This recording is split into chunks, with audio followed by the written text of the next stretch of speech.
जय हिंद दोस्तों, जय जवान जय किसान। मेरा नाम है राहुल जवान और मैं हूं इस समय जालोर ज़िले में, राजस्थान में। तेजा की बेरी एक जगह है, इस गांव में है। यहाँ पे 80% अनार का काम है। ये लोग त्रस्त हैं, अनार नहीं इनको उठाया और अनार नहीं इनको गिराया। आज ज़मीनों की स्थिति ये हो चुकी है कि ज़मीन भोजन नहीं उठा रही है। बीमारियाँ किसी भी रसायन से भाग नहीं रही हैं। तो कहीं ना कहीं इनको हमारी कुछ चीज़ों से फ़ायदा हुआ। उसके बाद यहाँ आगमन हुआ, कुछ चीज़ें उनको भेजी और जो कल्चर बेस हमने इनको खेती करवाई, उससे कुछ यहाँ पे एक उम्मीद की किरण दिखाई दी और जो असंभव सी चीज़ें थी वो संभव होने लगी। तो उनको लगा कि बुलाना चाहिए। तो मेरा आगमन इस पवित्र धरती पे हुआ। राजस्थान वीरों की धरती है।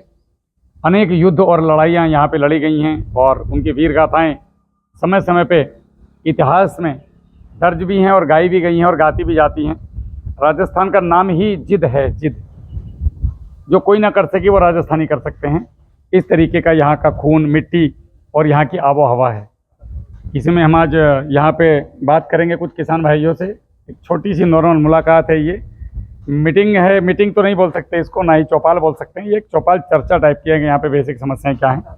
मैं एक परिचय लूँगा, परिचय के बाद फिर हम आगे बढ़ेंगे। और एक हमारे साथ युवा प्रधान है जो अभी इस बार ग्राम प्रधान हैं और एकदम यंग ब्लड हैं।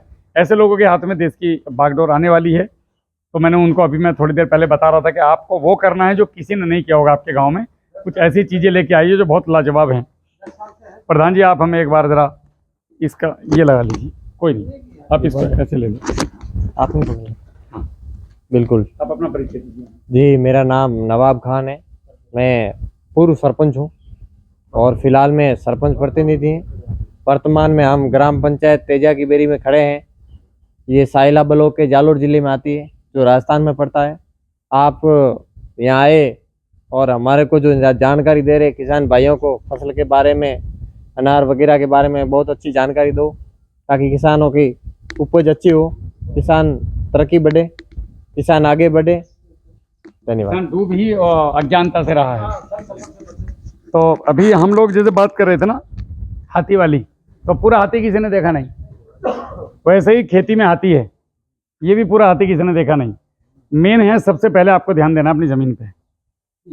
मैं आपको मोटा मोटा एक तरीका समझा देता हूँ। जब आप अनार को लगाते हो तो अनार का जो भी आप गड्ढा करते हो, जितना भी आप करते हो अपने हिसाब से, उसके अंदर आपने 1 लीटर भूमित्र और 1 लीटर भूप्रहरी। भूमित्र में क्या है? भूमित्र के अंदर ट्राइकोडर्मा है, ट्राइकोडर्मा हर्जिनियम, ट्राइकोडर्मा विरिडी। उसके बाद सूडोमोनास, बेसिलस सब्टिलिस, बेसिलस थुरिंजेसिस, पैसिलोमाइसिस, बिबेरिया बेसियाना, मेटरिजियम एनिसोप्ले, वर्टिसिलम लकानी। ये 9 प्रकार के इसके अंदर फंगस हैं। इसमें एक आता है पैसिलोमाइसिस नीमाटोड का, जिससे आपका नीमाटोड भागा। आप आ जाओ, अभी बैठ जाओ। जिससे आपका नीमाटोड गायब हुआ। और जो लट भागी वो किससे गई? वो बेसिलस थुरिंजेसिस। नहीं, उसके अंदर 9 के 9 बारूद डाले हुए हैं। कौन सी गोली कब चलानी उसको पता है। सब बीमारियों का इलाज उसके अंदर है। तो वो आपने अगर 1 लीटर नीचे डाल दिया और भूमित्र 1 नीचे डाल दिया। भूमित्र में क्या है? Nitrogen fixation bacteria. मतलब हमें कुदरत के साथ चलना है, जबरदस्ती नहीं। यूरिया और डीएपी भर भर के डालने से अच्छा है कि उसके बैक्टीरिया छोड़ो ना। ठीक है। उसके बाद आपका आ गया इसमें फास्फोरस सोलबिलाइजिंग बैक्टीरिया, जो फास्फोरस को घुलनशील बना करके उपलब्ध जो पड़ी है, जो अन उपलब्ध फॉर्म में है, उसको उपलब्ध करा करके पौधे को देना। ऐसे ही सेम पोटास वाला है, ऐसे ही जिंक वाला है, ऐसे ही सल्फर वाला है। और उसी प्रकार से आपका लास्ट में आ गया WDC। WDC क्या करेगा कि जितना भी कचरा खेत के अंदर पड़ा हुआ है, उस कचरे को डिकम्पोज करेगा और उसको खाने में तब्दील करेगा। जब वो भोजन में तब्दील हो जाएगा, फिर इसको ये जीवाणु उठा करके पौधे को दे देंगे। मतलब जमीन साफ। घास जितना है वो हमारे फायदे का होगा। हाँ, तो ये दोनों की दोनों अगर आप मिला करके चलाते हैं तो रिजल्ट आपके सामने है, मुझे बताने की जरूरत नहीं है। इसके साथ में आप लोगों ने एक चीज़ और प्रयोग करनी है, वो है माइकोराइजा। माइकोराइजा क्या काम करता है? जैसे लंगड़े को बैसाखी, वो कवक जड़ है एक तरीके से। तो माइकोराइजा पौधे की जड़ों में जो स्टार्च होता है, जो एक्स्ट्रा है, उसको लेता है पौधे से और बदले में लंबी लंबी जड़ें निकालता है। मतलब जो 6 इंच की जड़ है उसको 1-1.5 फीट तक ले जाने का काम माइकोराइजा का है। पौधे की जो मुख्य जड़ जब काम नहीं करती, फंगस या किसी कीड़े या किसी बीमारी के कारण, उस समय में ये माइकोराइजा की जड़ें टेम्परेरी काम करती हैं। जैसे टांग टूट गई तो बैसाखी से हम चल सकते हैं। समझ रहे हो मेरी बात? जी जी जी। और ये ज़मीन में बनते रहता है, ख़त्म नहीं होता है। ये कोई दवाई नहीं है कि एक बार दी और ख़त्म हो गई। ये ज़मीन में जाके बढ़ता ही रहेगा अपने आप जब तक गहरी खुदाई करके इसको तोड़फोड़ नहीं करोगे। तो साल में अनार में 2 से 3 बार भी अगर आपने ये 10 ग्राम प्रति पौधा दे दिया, आपका काम हो गया। आपने अगर अनार को भूप्रहरी भूमित्र, जब बीमारी ज़्यादा लगे, पहली बात तो शुरुआत से अगर अमावस्या और पूर्णिमा, चांद जिस दिन छिपता है और चांद जिस दिन निकलता है, 14-14 दिन का अंतर है। वो 14-14 दिन पे अगर आपने इसको किया, आप यकीन मानो आपके खेत में कोई कीड़ा फंगस बीमारी ऊपर से आएगी नहीं। जैसे ट्राइकोडर्मा हर्जिनियम, ट्राइकोडर्मा विरिडी का काम क्या है? ज़मीन के अंदर की फंगस को ख़त्म करना। सुडोमोनास का काम क्या है? ज़मीन के ऊपर वाली फंगस को ख़त्म करना। उसके अलावा ग्रोथ प्रमोटर का काम है, एंटीबायोटिक का काम करता है, जो आप दुकान पे से कई एंटीबायोटिक दवाइयाँ खरीद के लाते हो। उसके साथ में आपका बेसिलस थ्रेंजिसिस लार्वे पे काम करता है, प्यूपे पे काम करता है, अंडे पे काम करता है, उनको ख़त्म करता है।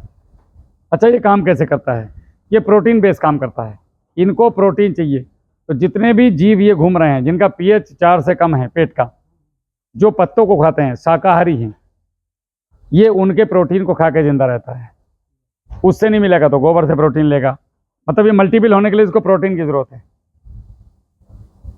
और ये अपने आप को 2 गुना 3 गुना करता है। तो कीड़े मकोड़े इसकी भोजन है। ये ऐसे नहीं मारता कि आएगा मुंह उसे खा जाएगा, अंदर घुसेगा उसकी बॉडी में और उसके अंदर, जैसे हमें कोरोना ने खाया था, अंदर से घुस करके उसके प्रोटीन को खा जाएगा। तो वो ऐसे खत्म, हिले डुलेगा नहीं। जहाँ लट बैठी है वहीं बैठी रहेगी। लकवा मार जाता है उसको एक तरीके से, ऐसे मान लो। और 1 से 1.5 दिन में वो काली पड़ जाएगी और फिर उसके बाद वो खत्म होनी चालू, नीचे गिर जाएगी। और ये नीचे ज़मीन में गिरते ही वो खाएगी और साथ में ज़मीन में ये मल्टीपल भी होंगे। ये कुदरती चीज़ है, मनुष्य के लिए किसी भी हालत में नुकसानदायक नहीं है। ये बहुत सालों से हमारे वैज्ञानिकों ने बना दिया है। भारत सरकार भी इसको प्रमोट कर रही है। लोग भी कह रहे हैं खेती की तरफ आओ, लेकिन समझदारी से खेती की तरफ आओ। तो आपको अनार की खेती में 3-4 चीज़ें याद रखने की जरूरत है, मोटी मोटी। बाकी हम अगली मीटिंग में बताने वाले हैं।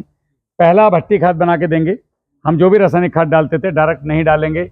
डायरेक्ट डालने से अंदर एसिड्स और गैसें निकलती हैं जो हमारे वातावरण और जमीन के लिए नुकसानदायक है। हम उस खाद को जो देंगे, गोबर की 3 गुना सड़ी हुई खाद में 10 दिन एकदम एयर टाइट कंडीशन में रख के, हवा बंद, तब उसको खेत में डालेंगे। उसका रिजल्ट आप ले चुके हैं। तो जैसे मान लो 1 कट्टा हम दिया जी। डाल रहे हैं, 1000 पेड़ है मेरे पास। हाँ, अब उसमें हमें डॉक्टर से तो लिख दिया 5 से 6 कट्टे। ठीक है। 6 कट्टे डालते हैं तो जो हमको रिजल्ट मिलता है। अगर उसकी वैज्ञानिक डोज जी, डीएपी की 300 ग्राम बताई गई है, हाँ, तो पहले साल आप उसको 200 ग्राम डालिए, दूसरे साल 100 ग्राम कर दीजिए और तीसरे साल 50 ग्राम कर दीजिए। चौथे साल, ईमानदारी की बात है, आप खुद ही कहोगे कि राहुल भाई डीएपी नहीं चाहिए इसको। अच्छा, आप एकदम से अगर गए, हाँ, हम घरों में सीढ़ियाँ क्यों बनाते हैं? ऊपर से क्यों नहीं कूदते डायरेक्ट?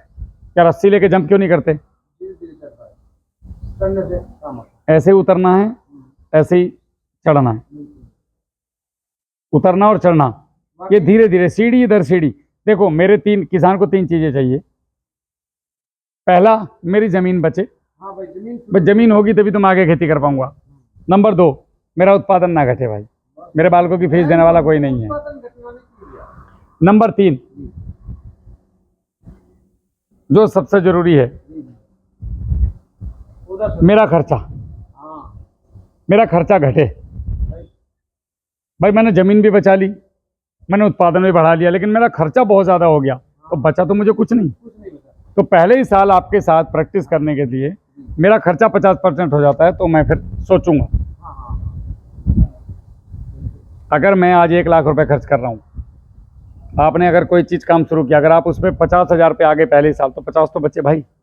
1000 पेड़ को हमारे के पकाने के लिए पर शुरुआती खेती के अंदर 3 लाख जरूरी है। नहीं, 3 लाख रुपया हमको उसमें डालना ही है, जब हमको पूरा प्रोडक्शन मिलेगा। 1000 पेड़ का मतलब है 3 एकड़। हाँ, 3 एकड़ का मतलब है लगभग 1 हेक्टेयर से थोड़ा सा ज़्यादा। थोड़ा सा ज्यादा, ठीक है, सही है। तो इतने की ज़रूरत नहीं है। आपको क्या खर्चा लगेगा 1 एकड़ में? आपको एक पेड़ पे, मेरे हिसाब से जितना मैंने अनार को समझा है, 200 ग्राम नाइट्रोजन काफ़ी है। लगभग आपका 180 ग्राम से लेकर 220 ग्राम तक आपका डीएपी काफ़ी है, फास्फोरस देना है। और आपका पोटास इसको थोड़ा ज़्यादा लगेगा, तो लगभग 250 ग्राम के आसपास जैसे पोटास। हमारी बालू मिट्टी है, रेत वाली, इसके इसके अंदर एक तो कैल्शियम जिंक नहीं है, जी। कैल्शियम भी नहीं है, पोटास भी नहीं है। आपको सबसे पहले क्या करना है, अपने खेत की मिट्टी की जांच करानी है। आपको जिंक और सल्फर के बैक्टीरिया क्यों दिए हमने? हाँ, इसीलिए तो दिए हैं। इससे ऑटोमेटिक क्या हो जाएगा। आप जो नहीं बोल रहे हो वो हो जाएगा। हाँ, तो बस।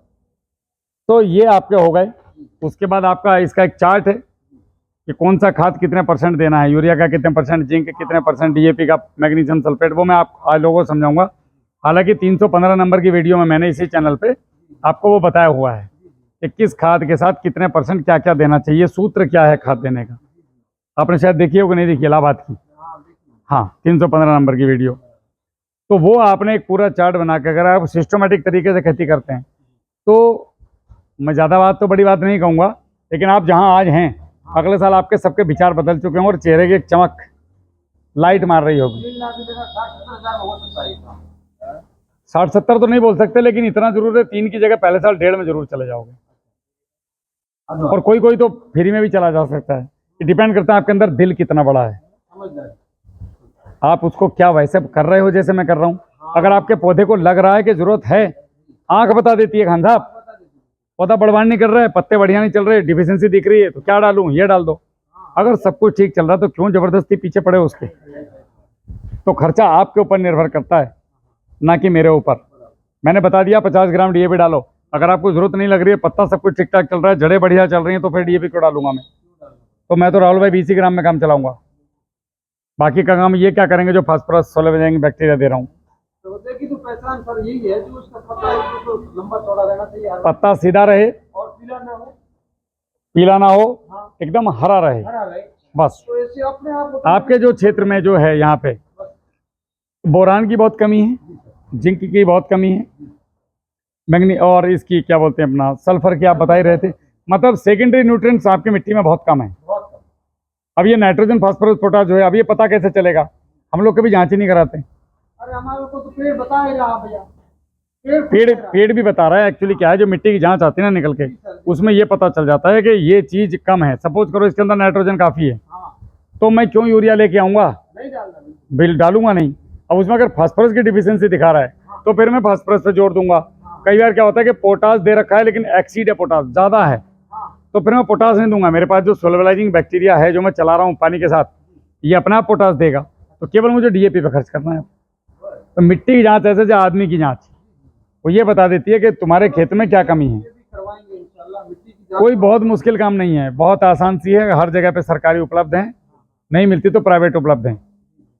तो ये आप करवाओ जांच, और जांच करवाने के बाद ही आप अनार का खेत में प्लांटेशन करने जाओ, पहले जांच करा के। तो 4-5 चीज़ें हैं खेत की तैयारी, पानी प्रबंधन, क्लाइमेट प्रबंधन। आप लोग क्या करते, जो अनार के खेत है आपके यहाँ पे लान वाला बाजरा जो गांठ वाला होता है नेपियर घास, वो पशुओं की भी काम आएगी और आपके अनार को प्रोटेक्शन भी देगी अगर आप उसको अनार के चारों तरफ लगाएंगे। तो जब वो 10 से 12 फीट की हो जाएगी ना, तो जब गर्मियों में गर्म लू चलती है लपेटे, तो हवा आएगी लेकिन इसके ऊपर से निकल के जाएगी। कभी जब हमने यहाँ कहीं इस्तेमाल किया ही। अभी अगर तेज हवा चल रही है, आप इस दीवार की साइड में बैठ जाओ तो हवा आपके सर पे से निकल जाएगी। उसी प्रकार से जब वो चारों तरफ बाउंड्री पे रहेगी, चारों तरफ बाउंड्री पे रहेगी, और 1 एकड़ के,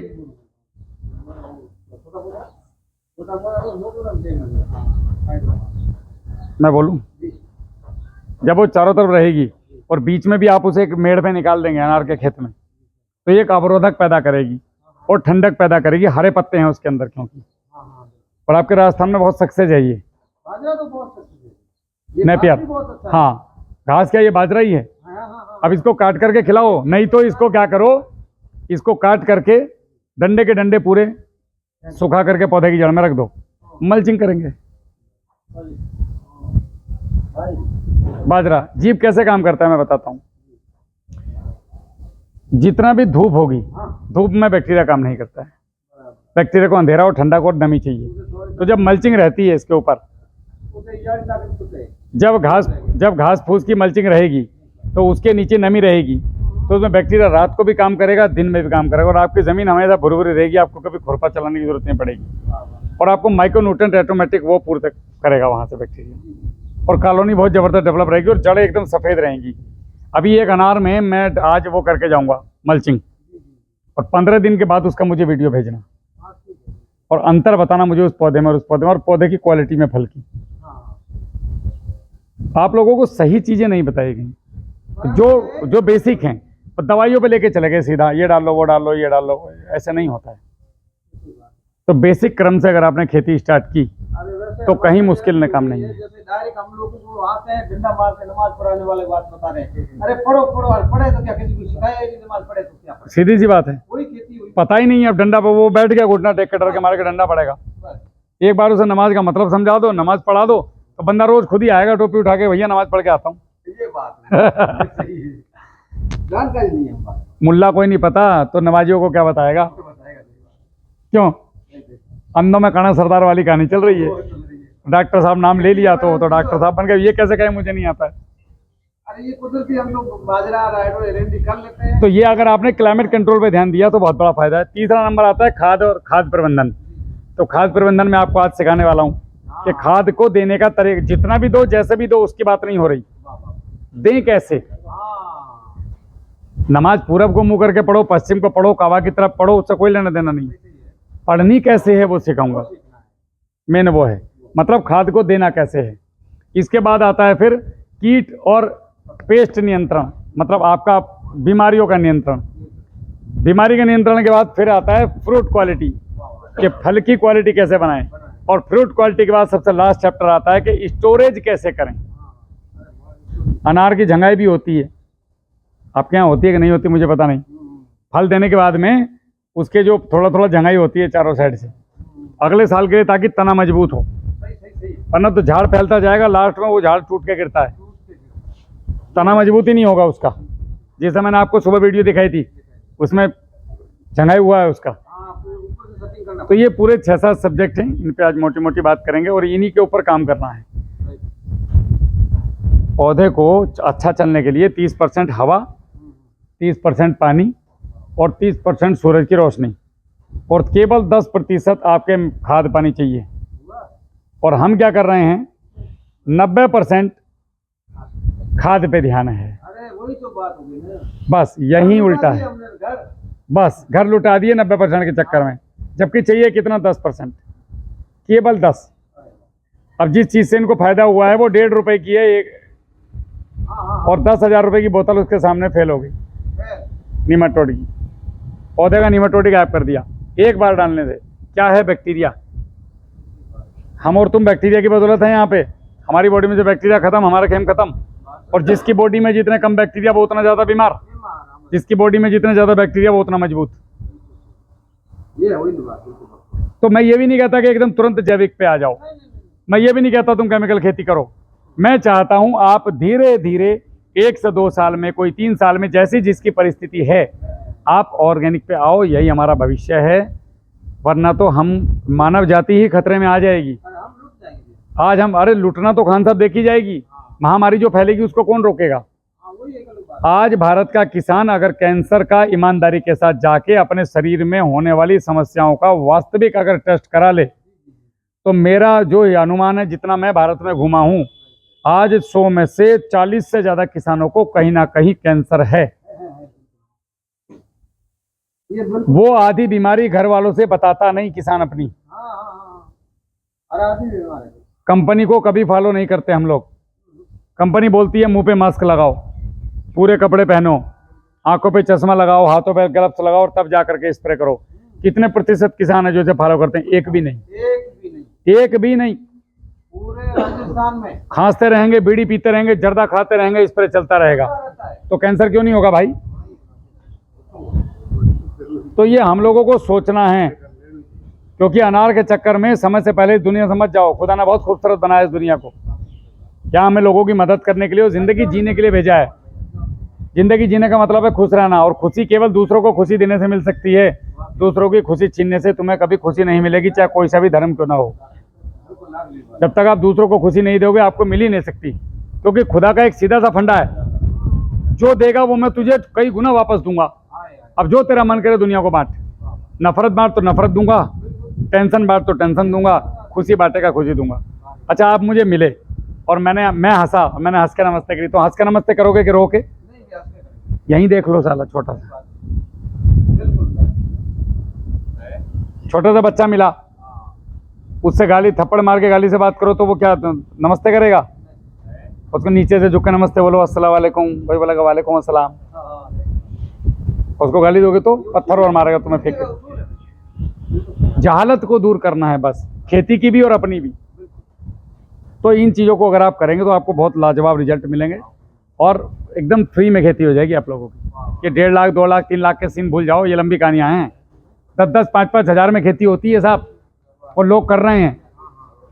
या तो आप लोगों को पता नहीं है, या किसी ने बताया नहीं है, या चाहते नहीं हैं। तो इन चीज़ों को करना है और बड़ा अच्छा लगा आप लोगों से मिलके। सभी को बहुत बहुत धन्यवाद, आप लोग यहाँ आए और आपने सुना। और अभी एक बड़ी मीटिंग में सब चलेंगे और उम्मीद करूँगा सब वहाँ पे आएंगे। ठीक है प्रधान जी, ईश्वर करे आप अगली प्रधानी में फिर बने और फिर मैं आपसे 2-4 काम गाँव वालों के लिए यहाँ बढ़िया वाले कराऊँ। ठीक है साहब, नमस्कार, जय हिंद।